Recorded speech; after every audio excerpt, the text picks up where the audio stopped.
welcome, I would like to introduce Dr. Rudolph Moise, and just to give a little background on Dr. Moise.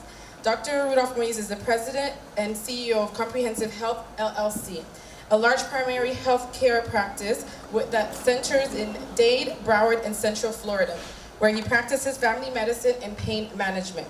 Dr. Moise obtained medical degree from Chicago College of Osteopathic Medical Medicine and holds a master's in business administration from the University of Miami and a Juris Doctorate from the University of Miami School of Law. He is a recently retired of Air Force Reserve after 21 years of honorable service as a colonel and flight surgeon. He was appointed ambassador at large for investment in Haiti under President Martelly. Dr. Moise and his wife, Miriam, have 2 school-age children, Rudy Jr. and Maya. At this time, I'd like to welcome Dr. Rudolph Moise for a check presentation.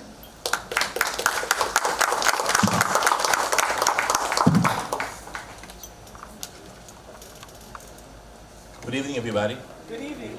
I will not be present on Saturday, and Rachel invited me to this great event coming up Saturday, but I decided that I will come tonight instead.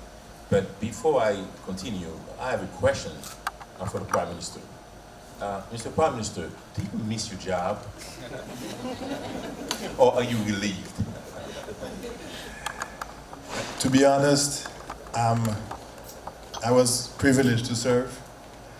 I did it with all my heart. Everything I could, I give it. I put it on the line, and now I'm relieved, and I hope that the work continues. Great. Politicians, I tell you, you're a politician, right? But we are very impressed because we know that you're very busy. And for you to actually create that foundation in honor of your father and do all that you do for the kids of Haiti, I mean, this is really, really great. So we really appreciate that. That being said, can you come for a second, please? I have a small presentation. It's for your foundation. I used to make a lot of money, but now things are tough, you know. So instead of being $25,000, so this one is $2,500. So I hope that it can do a little something.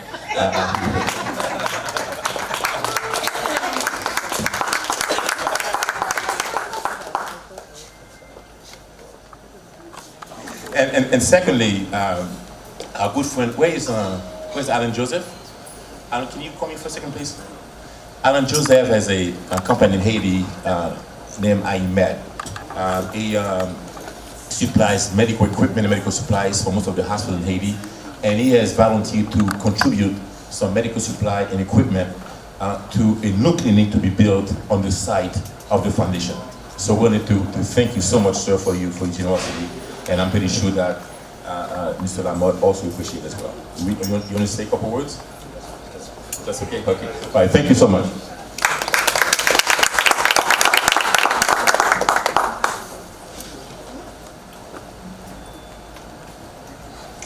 At this time, I'd also like to introduce Mr. Michael Capone, who is also here this evening.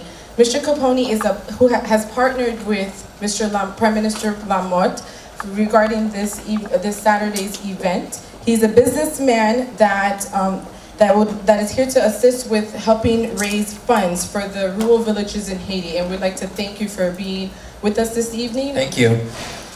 So, when the tragic earthquake happened in 2010, the first thing we did is get permission from the Miami Beach mayor to send search and rescue teams over, so we got permission to use the Miami Beach paramedics. And we went over there. I think we arrived on day 4 or 5, and little did I know that would completely change my life forever. And we did a lot of work and tried to save as many lives as we could. And when everybody came back, there was a decision to make. It was either you accept being a hero for being there on the first time, or you go back the next week and continue the work. And since then, I've been to Haiti 84 times or 85 times, and it's a lot of dedication. It's almost put me out of business sometimes because my heart had to be in Haiti, and sometimes all my focus was there. And you'll meet at the gala one of the really beautiful stories. There's a child, his name was Kesney Philippe. I'm very proud of this. And his family, his grandparents, his great-grandparents, none of them had ever been to school in their entire life since they were brought over from Africa. And when we found him after the earthquake, and we put him in a tent city and tried to take care of them, we promised them we'd bring them to Jack Mel, put them in private schools, and kind of give them a hand and walk them through life. And this year he is the #1 student in the #1 private school in Jack Mel, with literally like a 9.5 average grade. He got a scholarship to go to a college in France, in Limoges, and he's learned English. He's going to be at the gala telling everybody about his journey. And what's interesting is, if you ask someone like Kesney about the earthquake, he'll tell you that it's probably the best thing that ever happened to him. Because had it not been for that situation, there wouldn't have been all this that came.